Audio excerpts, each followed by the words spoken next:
লক্ষণ কি জানতে হবে। খালি গাছ আমার ক্ষেতের মধ্যে বুনলেই কাম শেষ হলো না। বাট আমি যেগুলো বুনি এগুলো অনেক বুঝে শুনে অনেক পরিকল্পনা কইরা লিখে লিখে বুনি। পানামার ওখানে কলা গাছ দেখছিস মরে গেছে, ওটা জন্য কাটস তাহলে দেখবি যে গোড়া পচে গেছে। কলা ধরছে কিন্তু গাছ মরে গেছে। হ্যাঁ, কিন্তু আবার কলা খুব ছোট ছোট হয়ে গেছে, ওইটা থেকে পানামা রোগ হয়েছে। এবং ওইটা পানির মাধ্যমে রোগ ছড়ায়। তারপরে যে ওই গাছটা কাটলে আর শোন আগে, ওই গাছটা কাটলে ওই কাশিতে যখন আরেকটা গাছে আমরা পোষামো, হ্যাঁ হবে। তারপরে বৃষ্টির পানির ঢল হলে ওইটার সাথে জীবাণুতে ওটা যায়। এখন এই পানোয়া রোগ সম্পর্কে এখন এই রোগ সারার উপায় কি? খালা এক লাইন ধরে ধরে যান, এলোমেলো যান না। আয় সালমা খেলা, ওই দিকে সোজা যাইতে থাকবেন, আবার এদিকে সোজা যাইতে থাকবেন, তা নাহলে তো লাইন খুঁজে পাবেন না।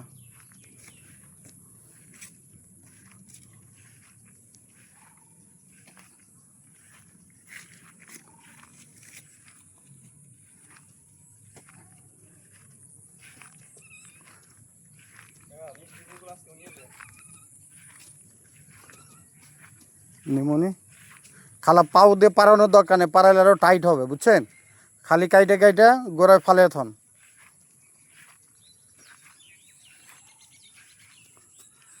কারণ ওই দিকে কলা গাছও কিছু দেন লাগবে, পরে সামাল দিয়ে হারবেন না। আজকে খালি কোদাল দিয়ে দিয়ে ফালায় থন, পরে অন্য কাজ করুন নি।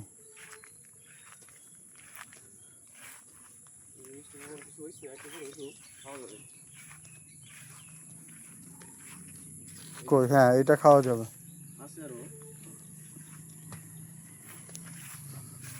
বিকালে পারুন, এর মধ্যে একটু বড় হয়েছে।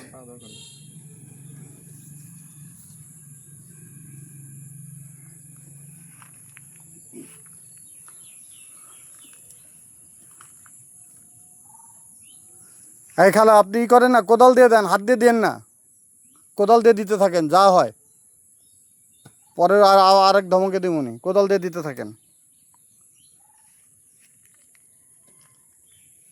এই গাছগুলোর গোড়ায়ও দিতে হবে, বুঝছিস, কোদাল দিয়ে। আচ্ছা চল দেখি পানামা রোগের গাছ। এই দেখ, এটা বিটল পোকা আক্রান্ত করছে, দেখছিস, এই রসগুলো খাইছে। এতে কী হবে, গাছটা দুর্বল হবে, ফলনটা কম হবে। এই যে এটা হচ্ছে কি বিটল পোকা দ্বারা আক্রান্ত। বাট এটা যদি স্প্রে করি, যে তুই যেটা বলছিস,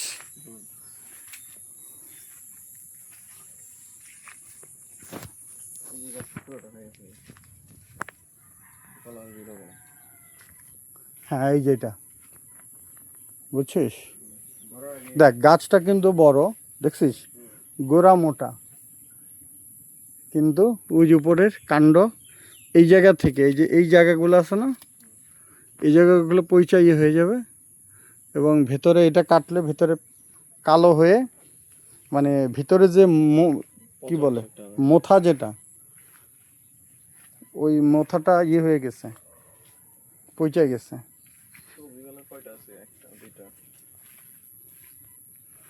আর এই যেটাও একটা পানামা, হ্যাঁ এই যেটাও পানামা রোগ হয়েছে, যেটা বলি ওটার দিকে তাকা, এটা দেখাচ্ছি, বুঝছিস? এই দেখ ফলটা ছোট্ট হয়েছে, এটা কি সবজি কলা নাকি? তো আমরা এটা হয়ে গেলে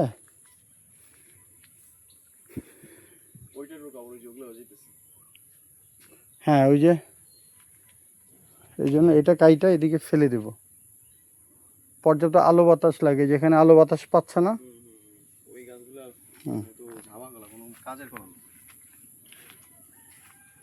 সবাই যেটা কেটে, এই যে এই সোপটা একটা দুইটা, এই দুইটাই কাইটা এদিকে ফালা দিব, বুঝছিস?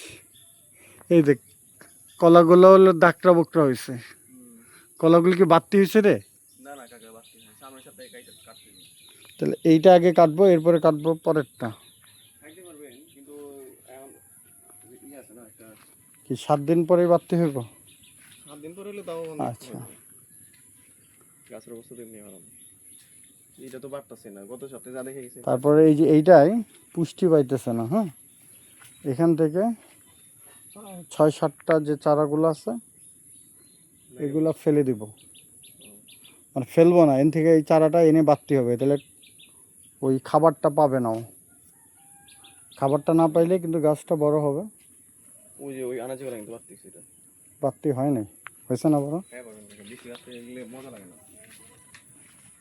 আপনার এরকম সেটা কেটে দিচ্ছি। এই যে দেখছিস, এটা হলো কি G9 কলা। এটা ভাঙ, এটা খাওয়া যায় না বলে? না, সবজি কলাটা খাওয়া যায়। আচ্ছা ঠিক আছে। কুষ্টি উপরে দিয়ে রাত্রি ভালো ভালো তো হবে। এখন যাই পেলে আপনি এটা না,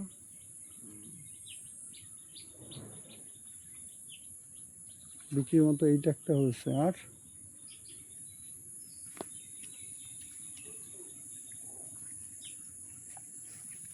এখানেও কাঠি দেওয়া লাগবে, তা না হলে